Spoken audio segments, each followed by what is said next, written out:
On va démarrer pour la salle de sport. Donc on a déjeuné il y a 2 heures, il est un peu moins de 10 heures je pense. Normalement au programme aujourd'hui ce qui est prévu c'est les épaules, un petit rappel pec, un peu de triceps et puis comme cardio je crois que je vais faire un peu de vélo elliptique aujourd'hui, une demi-heure avec une petite émission dans les oreilles. Par contre j'ai des courbatures à fond depuis que j'ai fait la reprise en fait, hein. Donc chaque reprise c'est vrai qu'il y a toujours ces ressentis là un peu plus musculaires aussi. Donc là j'ai fort mal au pec, les épaules ça va. Donc on verra un petit peu au niveau du rappel si j'arrive à le faire. Sinon je ferai peut-être que épaules, enfin on verra un petit peu comment ça se passe à la salle. Courbature au dos aussi, aux jambes, alors que j'ai juste été courir hier et lundi. Mais déjà après lundi j'avais déjà mal aux jambes alors que j'avais pas été super intense dans l'effort. Donc c'est vrai qu'une fois qu'on arrête, ici j'avais arrêté 2 semaines, on le ressent quasi direct quoi. Alors que après quand les routines se mettent en place, on peut faire chaque jour un entraînement, on n'aura jamais ces ressentis là. Donc je sais pas si vous avez le même effet, que ce soit dans d'autres sports aussi, hein. C'est vrai que même par exemple j'ai arrêté la piscine depuis des années, j'aimerais bien m'y remettre un petit peu, mais je suis sûr que le lendemain je vais pas savoir me lever de mon lit quoi. Donc c'est vrai que c'est intéressant quand même comme truc et c'est ça qu'on ressent aussi. Et parfois on fait l'amalgame entre douleur musculaire et vraiment progrès. Donc c'est vrai que c'est satisfaisant comme ressenti. Maintenant il ne faut pas que ça paralyse pour les séances suivantes quoi, hein. Donc je pense qu'il faut quand même un petit peu continuer, pas évidemment se faire trop mal, mais quand même parvenir à continuer ses entraînements et à tenir bon à son carnet quoi. Au niveau de l'alimentation, je crois que je vais me cuire un petit peu de riz pour ce midi, puis je mettrai un peu de filet de poulet, ce genre de choses. Et les légumes, faut que je vois, je crois qu'on va vite aller faire les courses au bio pour quelques légumes. Donc moi je prends toujours de base pour la semaine aubergines, courgettes, carottes, enfin des légumes que j'aime assez bien et qui se marient un petit peu avec tout. Je prendrai même une petite salade en plus, type salade de blé ou un petit chicon cru, ce genre de choses. Et pour ce soir, ma copine va en déplacement, du coup elle prendra à mon avis les petits bowls, les poke bowls à emporter. Donc là il y a toujours une base de riz, des légumes, un peu de protéines et puis évidemment il faut faire un petit peu gaffe à la sauce. Donc je vais prendre une plus petite quantité. Quand c'est comme ça, quand vous savez que vous ne savez pas trop jouer sur la qualité du repas, prenez plutôt en plus petite quantité. Et je vais rajouter peut-être un peu de légumes ou un dessert un peu plus protéiné.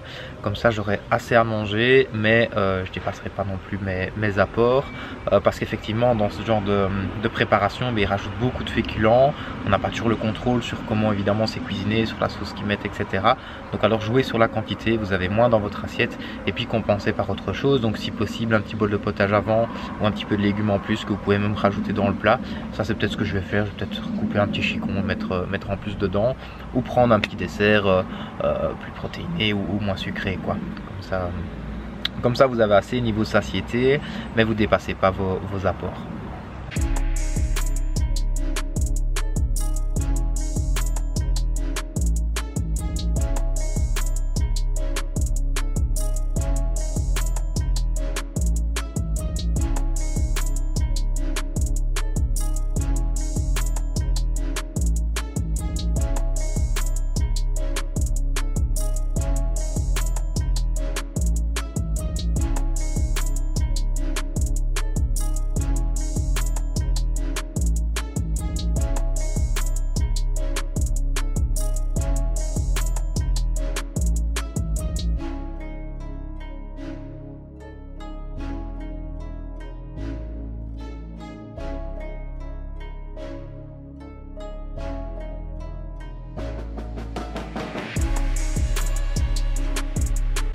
Voilà, on vient de finir la séance de sport, donc petit shaker post-entraînement.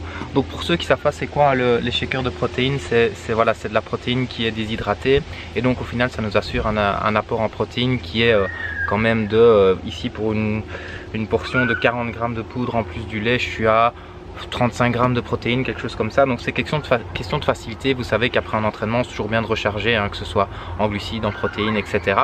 Donc si vous n'avez pas l'occasion de prendre un repas complet, c'est bien d'avoir un petit apport on va dire riche en protéines. Donc ça peut être les yaourts hyper protéinés avec une petite banane par exemple, ce genre de choses, ou alors passer encore mieux par un repas complet. Ici je sais que mon prochain repas complet est que dans 1h30, donc je prends une petite collation, donc à savoir ce petit shaker. Au niveau de l'entraînement, vous avez vu j'ai pas fait pec au final parce que j'avais trop mal, j'ai senti même au moment où je faisais épaules, donc c'est pour ça que j'ai essayé de me remettre un petit peu plus droit. Donc j'ai juste fait les 3 exercices un peu plus polyarticulaires, enfin deux exercices, donc développé militaire, puis lever un petit peu avec la barre, et ensuite j'ai fait plus un exercice d'isolation pour l'arrière d'épaule, et ensuite j'ai fait un peu de triceps, et puis ensuite le vélo elliptique, donc j'ai fait 30 minutes. Ça c'est vrai, après j'étais trempé, c'est pour ça que j'ai dû changer de t-shirt. Donc franchement je vous conseille, c'est un petit peu de vélo elliptique à la fin de vos séances, etc. Quand vous n'avez pas trop l'occasion de faire du cardio, que ce soit en activité extérieure. Franchement c'est passé vite, j'ai mis 30 minutes avec des petites vidéos YouTube dans les oreilles, ce genre de choses, avec des sujets qui peuvent vous intéresser. Ça c'est toujours facile. Du coup je prends mon petit shaker, là j'ai mis aussi cuire de l'eau, je vais mettre du riz dedans, comme ça j'aurai un petit peu de riz pour aujourd'hui et demain, pour changer un petit peu niveau féculent, même si ce soir les petits bowls à mon avis ce sera du riz, mais je crois qu'on a le choix, il y a riz, quinoa, etc. donc ça je peux toujours voir sur la carte. Et qu'est-ce que je vais faire avec ce riz? Je vais le cuire du coup avec un petit peu de filet de poulet pour avoir un petit peu un apport en protéines. J'aurais bien mis encore du thon, mais j'en ai déjà mangé hier, puis du saumon, donc le poisson j'en mange pas trop non plus, je fais pas une accumulation on va dire de poisson comme ça 2 jours de suite. J'essaye d'avoir, allez, si j'ai déjà une consommation de 3, 4 voire 5 fois semaine du poisson, c'est déjà bien, parce qu'en plus j'ai des oméga 3 aussi qui viennent des œufs que je mange parfois le matin, comme j'ai mangé ce matin d'ailleurs, et du complément. Donc je vais cuire du poulet avec un petit peu de tomates peut-être, ou ce genre de choses. Je vais voir un peu ce qui traîne au frigo, mais au final j'ai pas été faire de course, donc je vais juste voir les restes qu'il y a un petit peu. Mais je sais qu'il reste aussi la petite salade grecque d'hier, donc concombre, tomate, feta, donc je vais accompagner ça, et puis ça fera une petite salade froide on va dire pour midi. Et du coup après j'irai travailler, et là je prendrai un petit truc facile à emporter, donc je vais un peu regarder dans le frigo. Ce sera soit une petite crème Alpro, soit alors un fruit, mais je sais pas si j'en ai encore en stock, soit alors une portion de fruits oléagineux, ce genre de choses. Donc voilà, je vais vite prendre la douche, je cuis le riz, et puis je vous présente mon assiette du midi.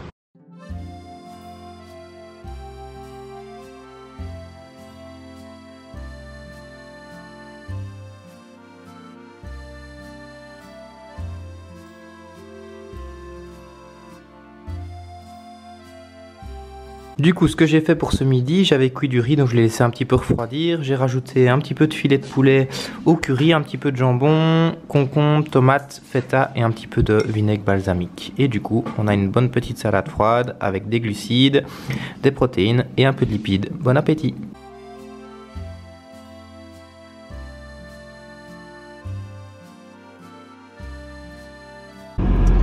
Voilà les gars, donc je vais là au cabinet, donc je commence assez tôt aujourd'hui, début d'après-midi, donc le temps de se préparer, etc. Vous avez vu le petit café avec la petite mignonnette de chocolat noir, ça c'est vrai que c'est un rituel pour moi. Le chocolat noir, comme je vous disais, ça m'aide à justement avoir cette petite touche sucrée. Avec le café, c'est vraiment un moment convivial que j'aime bien, et ça me permet toujours de me reconcentrer un petit peu sur ce que je faisais avant le dîner. Donc là c'était pour le boulot, donc beaucoup de boulot sur l'ordi pour le moment, des plans alimentaires à faire, des programmes, des projets, etc. Donc c'est chouette justement d'avoir ces petits moments. Ici je teste un petit peu une technique pour pouvoir vous parler quand je conduis, parce que c'est vrai que ça prend du temps mine de rien. Je suis quelqu'un qui est très souvent en retard, donc très souvent à la bourre, donc c'est vrai que ce serait pas mal de pouvoir le faire via la voiture. Donc ici ce que je voulais vous dire, c'est voilà ce petit moment où justement n'ayez pas peur de vous faire plaisir par rapport à la mignonnette de chocolat noir. Mais voilà, c'est 10 grammes que je prends, c'est une petite mignonnette qui vaut 50-55 calories plus ou moins, donc c'est pas grand chose, et vous pouvez vous la permettre justement tous les jours si ça vous fait plaisir. Moi au départ j'étais pas un grand fan de chocolat, mais au final ça fait plaisir, cette petite touche sucrée comme ça début d'après-midi avec le café, c'est juste ce qu'il me faut. Ici ce que j'ai remarqué aussi, c'est que ces 2 semaines de vacances, au final j'ai quand même l'impression que j'ai pris pas mal. Je le sens dans mes vêtements, hein. Comme je vous disais, je me pèse pas très souvent, je fais plus au ressenti, etc. Et là dans quelques vêtements je me suis senti un petit peu plus serré, et au final voilà, il faut prendre ça en se disant c'est pas grave, ça va vite repartir. Moi je le sais que j'ai remis la routine en route, etc. et que c'est des kilos qui vont pas rester très longtemps. Et justement parfois j'ai l'impression qu'on a cette exigence un petit peu en termes de poids, où on se dit je peux pas dépasser tel chiffre, et si je le dépasse foutu pour foutu, je remonte très haut.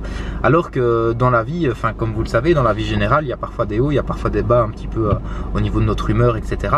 Et ça on a plus tendance à l'accepter, je trouve, que les fluctuations de poids.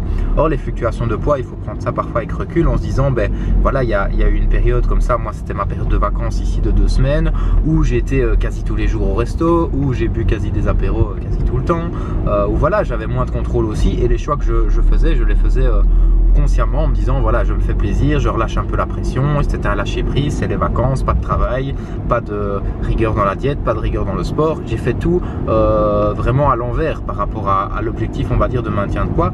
Mais il faut l'assumer et se dire voilà, c'est pas grave, c'est 2 semaines, c'est rien, ça repart aussi vite, et il faut accepter parfois d'avoir ce ressenti évidemment désagréable et inconfortable, hein. Je vous dis, je me sens pas super à l'aise pour le moment parce que je sais qu'il y a quelques kilos qui traînent un petit peu, et qu'au final ben, je le sens dans mes vêtements, je le sens quand je m'habille, je le sens au sport aussi, mine de rien. Les performances, ben, je vous disais la course à pied par exemple, ben, j'ai senti quand même que j'étais un petit peu plus lourd, mais encore une fois c'est pas grave, et il faut prendre ça avec légèreté en se disant que de toute façon c'est le rythme de vie global sur le long terme qui va vraiment payer, quoi, hein. Donc voilà.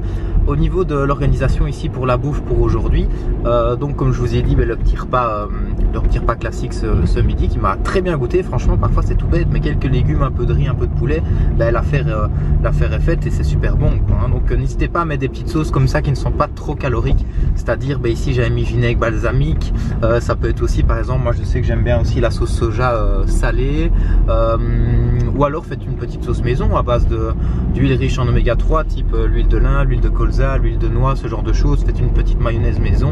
N'ayez pas peur aussi de diluer parfois votre mayonnaise avec un petit peu d'eau, un petit peu de jus de citron, comme ça fait que dans votre assiette vous avez quand même un volume alimentaire de sauce qui est intéressant, sans impacter évidemment les calories que la sauce contient, quoi. Donc ça c'est des petits tips qui sont pas mal à mettre en place pendant les repas.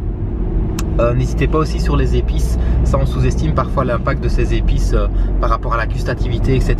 Je pense par exemple aux poissons, ce genre de choses, ben, n'hésitez pas à bombarder d'épices, hein, que ce soit des épices ou des herbes aromatiques type basilic, ciboulette, etc. Ou alors les épices classiques, paprika, cumin, gingembre, etc. C'est des choses qui donnent pas mal de goût à la préparation, qui ont toujours, enfin quasi souvent des bienfaits, on va dire, et qui vous permettent justement d'avoir des petits goûts assez différents au niveau des préparations, même quand ça reste des repas basiques. Donc voilà, parfois il ne faut pas chercher très loin pour se faire plaisir. Et ici pour l'après-midi, ce que j'ai prévu, c'est j'ai pris une petite boîte comme ça en plastique où j'ai mis une crème soja Alpro chocolat et quelques pistaches. Donc j'ai tout mis dans une boîte comme ça pour le transport, évidemment c'est plus pratique que se balader avec son pot, et du coup ben, on se rejoint au cabinet.